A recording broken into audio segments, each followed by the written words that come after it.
Making day, jump out. Boxing standout Gervonta Tank Davis turned a normal gym workout into headline news after reportedly confronting fellow fighter Keyshawn Davis. The tension appears to stem from a surprising new alliance that's shaking up the boxing world. Keyshawn has joined forces with none other than Floyd Mayweather, who was once Tank's mentor. Floyd fucked with DB3. I'm not gonna lie to you. Like, he came up and asked about me first. And he was like, yeah, I see your two brothers going crazy too. Ain't your youngest one going to the Olympics? Like, what's his name? Keon. Like, your other one's signed with you with top rank too. Like, he loved us as a group. So he already knew you, like, prior? Like, you didn't even have to explain, you feel me? Like, of course he knew me, but he also knew my two other brothers as well. So I'm like, damn, Floyd paying attention. Like, he really fuck with us. Maybe because we carry ourselves as a family and we just so strong with that. Or maybe because we just can fucking fight too. You know what I'm saying? He never really went into details on how he knew us. But when he did that shit at his gym, and he told me that, I'm like, damn, like, he different. I text Floyd the other day, like, Floyd, he's like, man, anytime, family, you just let me know. I could call Floyd right now. He fuck around and answer, you know what I mean? So, Floyd's a real nigga. This dramatic confrontation didn't happen overnight. It's the result of months of tension, simmering rivalries, and long-standing grudges. The story has been intensifying, especially with the narrative that Keyshawn and Floyd Mayweather are aiming to challenge Tank before he retires in 2025. 25 is at the next year. I'm out of it. After our second fight. You're out of it? Yeah. Care to elaborate on that? Out of the sport. After our second fight. Nah, no, I'm gonna win, bro. Nah, I could tell you my fights. Let's take a closer look at how this all came together, what's fueling the tension, and why it might mark the beginning of boxing's next major rivalry. It's not uncommon for fighters to run into each other at gyms, and for Tank and Keyshawn, it was almost unavoidable. Their history goes beyond rivalry. They've also been sparring partners, shared rings, trained in the same gyms, and even exchanged techniques early in their careers. You got a chance to work with Gervonta out here. What was that experience like? Anything you could share? The experience was great, and what's crazy about that is this time around, it was like, all right, we older now. There's more skills involved. It's like, all right, now let's see how it's going to go this time. And when I got in the ring, I'm not going to lie, he surprised me with how much defense he really had. You know, of course, I was looking out for the power of, like, off the rip. I was looking out for his power. But when I started, like, when I was attacking and trying to set stuff up, like, he got, like, good upper body movement, and he got some good legs when he used them. So he surprised me with his defense. But it was a very technical fight. Technical sparring match. And I definitely learned that, like I said, his defense, like, I definitely learned that he got some great defense, and it's not really easy to hit this guy. And I had to work to get to him. But overall, it was a great sparring, and we respected each other. This week, however, their shared past came to a head in dramatic fashion. According to reports, the confrontation took place at a gym they both regularly attend. A gym famous for attracting top-level fighters and intense sparring sessions. What began as an ordinary day quickly turned tense when Tank noticed Keyshawn training alongside Floyd Mayweather's team. For Tank, this clash was no longer just about the sport. It had become personal.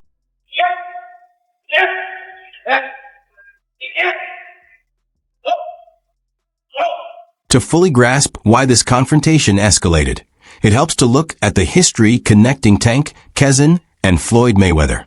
Tank Davis and Floyd Mayweather were once considered one of boxing's most legendary duos. He was a young kid, came up to me when he was a kid, wanted an autograph. I signed his phone for him and told him, you'll be world champion someday, and I'll be your promoter. Years later, he was working with some people from our team, because our team is huge. We got guys in DC, Baltimore, Philly, New York, all around. He won a few fights. I think he was like 8 or 9-0. I told him, in under 24 months, you'll be world champion. Made the right moves, put him in the right position. He's a multi-millionaire now. Absolutely. He was a kid that couldn't even buy a bus ticket. Floyd Mayweather discovered Tank, took him under his wing, and played a key role in shaping him into an international star. But as time went on, their partnership began to show signs of strain. I remember first hearing an issue between Floyd and Gervonta before Gervonta fought Pedraza. And the issue I heard was that Floyd didn't want Gervonta to stay in Baltimore because he felt there was too many distractions for him in Baltimore, and he wanted to stay in Vegas. And the story I was told at that time was that Floyd gave Gervonta one of his penthouses or one of his apartments in the Palms Hotel, and he said, "This is your apartment. I'll furnish it for you." He got him a Jeep. At the time, Gervonta was not a world champion. He got him like a Jeep, a 4x4. You know, he basically said, "I'll make it comfortable for you. I don't want you to go to Baltimore. I want you to stay here. I don't think Baltimore is the place for you," you know? And what I was told was Gervonta sold all the furniture, sold the Jeep, and went back to Baltimore and bought a Benz. You know, with that's what I was real. That's what I was told at the time. So Tank started seeking more independence, and Floyd's hands-on, controlling approach became a point of tension. Their separation was far from smooth, with both sides exchanging public jabs. I gotta do that. A lot of people don't know that what Floyd do. He said. So you feel like it was a sub, like he was subbing you, like, oh, like he was going at me. He was going at me, and I knew for sure he was going at me. That's why I went at him. There's no reason for me to go at Floyd. Yeah, that's what I was thinking. Cause I feel like y'all got, I would say love, hate, but it's been like the last interview you showed them love. This week it was whatever. But is that sometimes like, you know, is it just like big bro, little bro seeing things different, or what is it to you? No, Floyd don't never. He felt as though I'm at that point where as though I passed him, and I'm doing it at a young age. Wait, like when Floyd was 29, you'll see, bro. Yeah, that deal that I'm talking about. Yeah, oh, that's a part of the deal. He don't know about that yet, but that's bigger than his deal. Damn. Wow. And I'm just releasing it's exclusive. That's exclusive. Bigger than Floyd deal? Yeah. Ain't no cap, nigga. That's a lot of bread. Enter Keyshawn Davis, a rising talent with the skills and confidence to match his bold claims. Keyshawn embodies everything Floyd values in a fighter: youth ambition and a willingness to learn. Davis Keyshawn, this new guy, he's 140 pounds. He's not bad. Yeah. Keyshawn Davis. That's him right there, isn't it? Ooh, no, I thought he was. Ooh, there you go right here. Oh, yeah. He's a young guy. Nice combination. He's quick. Good. Yeah. Ooh. It's a harder puncher. And Floyd's choice to align with Keyshawn came across as a direct challenge to Tank, almost as if he was aiming to show he could nurture another star to rival his former protege. Luckily, now I got the chance to be around Floyd Mayweather. Like, he be calling me now, he be texting me now. The whole last camp, I was in Floyd's gym. He closing down the gym for me. I'm working pads with him. He working pads with me and my brother Kelvin. Me and Kelvin sparring in front of Floyd, like he coaching us. Like now it's like, damn, Shakur, Terrence, and Floyd now. So, man, I honestly think that's God. Like, if you really look at it, what professional fighters out here just have a strong circle as strong as like ours. Like you got the best prospect. Then you got Shakur, then you got Terrence Crawford, and then outside of our circle, we got Floyd Mayweather also tapping in with us. You know what I mean? Like, our circle is really crazy. It's really crazy, and it shows to where when we fight, it's always our opponents. It's never a close fight. Even with Terrence, it's never a close fight. For Tank, the issue went beyond Keyshawn training with Floyd. It became a matter of betrayal, legacy, and the feeling that his former mentor might be working against him.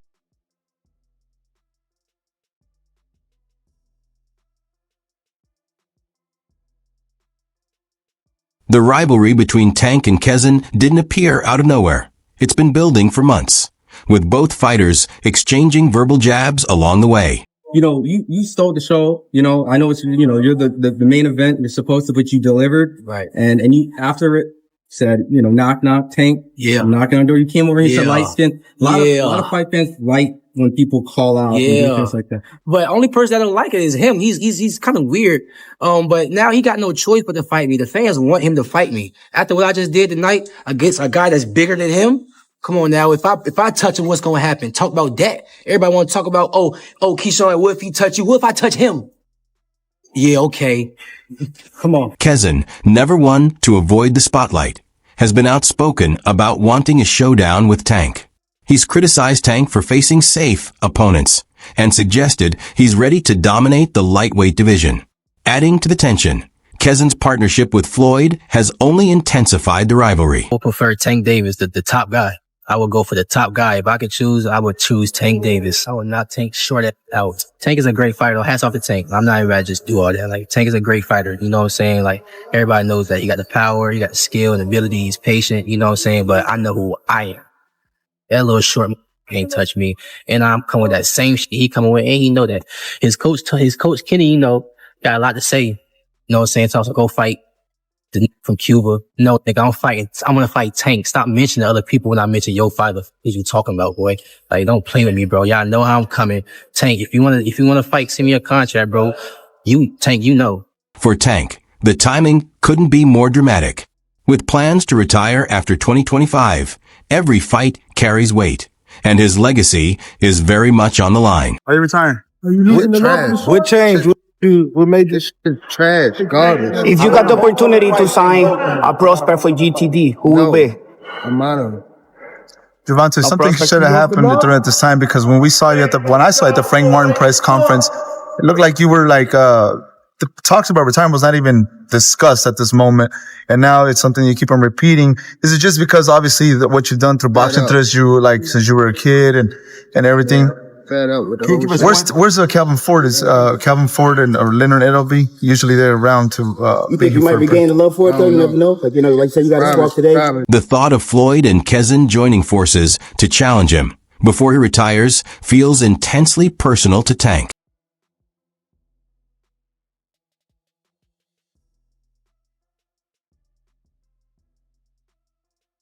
According to sources at the gym, the incident began with a tense stare-down.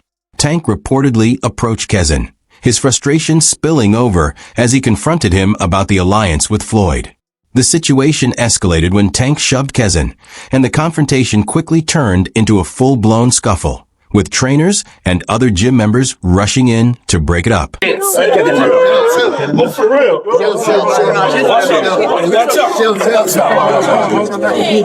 Boxing has always had its rivalries, but the tension between Tank and Kezin feels different.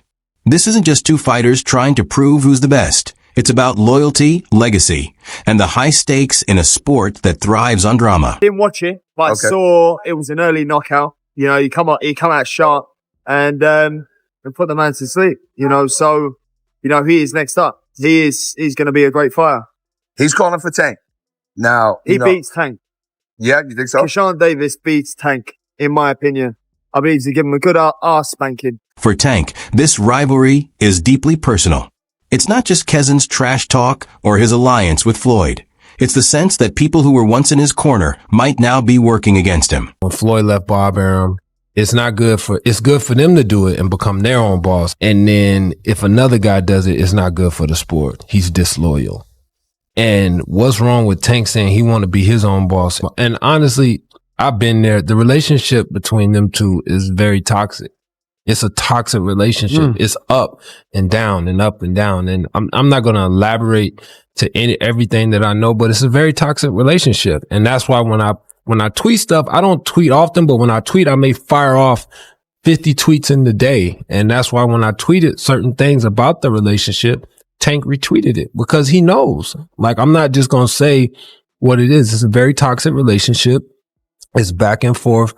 And I think it will serve him best to go and be his own. Kezin, on the other hand, views this as his chance to rise. Partnering with Floyd provides him with the guidance and exposure he needs to make his mark, and defeating Tank would firmly establish him as boxing's next big star. You are good. You are real good. But there's levels to this game, Keyshawn. Okay, we gonna talk about levels. Okay, just know it's levels. Kezin brings speed, power, and a fighting style that could pose real challenges for Tank. This new guy, he's 140 pounds. He's not bad. Yeah. Keyshawn Davis. That's him right there, isn't it? Ooh. No, I thought he was. Kezin, the rising 140-pound contender, is already making waves. At just 24, he's showing he's a serious force in the ring and is eager to challenge the division's top fighter. I don't need you, bro. If you want to fight me, send me a contract, but if you don't, I'm going to be just as popular fighting you or not fighting you. I'm gonna make my money fighting you or not fighting you. So don't get it twisted. Like I'm chasing after you. I'm not chasing you. Little dude. Little dwarf. Oopa loop. After his recent second-round knockout of Gustavo Lemos, Kezin's confidence is soaring, and he's proven he can compete with fighters who have a size advantage. Davis is ready to step into the ring with one of those guys and fight for a world title? Truth be told, Brian, I literally just got off the phone. I just hung up the phone with Shakur saying I gotta do an interview with you. And I'm like, cool, what you think? Like, cause I'm a person that really... With retirement looming, Tank's career is entering its final chapters, and every decision and fight carries significant weight. You know, while he mentioned being retired, he also seems like he's got a plan before retirement, which I appreciate. Listen, man, life is about planning. Yeah. And if anything, consider that a part of his plan. He knows what he wants to do, and he knows what he's trying to do before he gets out of here. You know, at the same time, like Terrence, for instance, I don't talk to Terrence about retirement. He'll ask me at sometimes like, how you feel? How is that kind of stuff? I try not to be overly excited about it. I'm excited as heck to be retired. But when it comes to Terrence, it's my boy. What I can is put bugs in his ear, in his head about wanting to be retired, because I know once the closer you get to wanting to be there, the closer you are to there and further away from actual competition, you know? So, Tank, you know, while he mentioned being retired, he also seems like he's got a plan before retirement, which I appreciate. The clash with Kezin has only intensified the pressure on Tank during an already high-stakes period of his career. I feel like I beat Tank too, as well. Only time I see them come out fast, it's in the cruise. I know boxing, and also I know myself, so. Tank's upcoming fight with Lamont Roach is meant to be his main focus. But next to the drama with Kezin, it almost feels like a sideshow. Yeah. Thank all day, baby. Thank all day. He's working. He's working. My money boy, baby. All right, guys. Right in the front, right here. Right here in the front press there. He's working. Come on, down here, please. So back to the camera in the back. Go in the back. We don't even believe the show. Fans are already eager to see Tank face Kezin, and that excitement continues to grow. But for Tank, this isn't just about his next fight. It's about cementing his legacy. Taking on Kezin, a young and hungry fighter supported by Floyd Mayweather, would be the ultimate challenge. He may or may not fight guys like Shakur or Devin. What would his legacy be then in your eyes? I think his legacy will be in his time, which he need to be respected for, that Tank did what most of the greats did in their time. One ballot, as far as I'm concerned, Hall of Famer. So based on that, in his time, far as his era, where it was loaded with fighters or fights and fighters that, you know, could have fought each other and they didn't. Every era has that same situation. I don't think that ever going to go away or ever would be something dismissed from eras of conversation. But I think Tank Davis, you know, understand his path and going to go by what he feels. Hey, he's young still. Might change his mind. Who knows? Something might happen in the next 1 or 2 fights where there's an automatic repeat or rewind of something spectacular on his way out. Floyd Mayweather's role in this rivalry adds another layer of intrigue. As one of boxing's most iconic figures, Floyd knows how to generate hype and shape a story. And his partnership with Kezin appears to be a strategic move. Was in here for a minute. I don't know if he's still in here. I know he has his big Tank on here. Yeah, Tank. Tank. Yeah, well, I don't know if he's still on here. I don't know if he's still on here. I don't know. He might have bounced. I don't know. He might have bounced. He was only on for a second. Tank, you want to come in, Tank? Can I bring you in? I would love to bring you in. Baby. Only because I know for like the longest Tank has had an issue with fight hype, with me. I was like, bro. Pull him in. Pull him in. Hold on. I don't know. How do I do it? You got to do it. I gotta do it. For Floyd, this goes beyond mentoring a young fighter. It's also about demonstrating that he remains a powerful influence in the sport, even outside the ring. You know, I didn't have to have 70 fights or 150 fights, 300 fights. Did I not beat the most world champions? Yes, you did. Okay. And in the least amount of fights? Yes, you did. Who got the highest gate? Floyd Mayweather. Who made the most money? You did. Who was the most accurate fighter of all time? You were. So it's basically saying that the greatest of all time. Okay. All right. That's it for today's video. If you enjoyed it, make sure to hit like, subscribe, and turn on the notification bell so you never miss our future content. We'd love to hear your thoughts, so drop a comment below. Stay tuned, and we'll see you in the next video.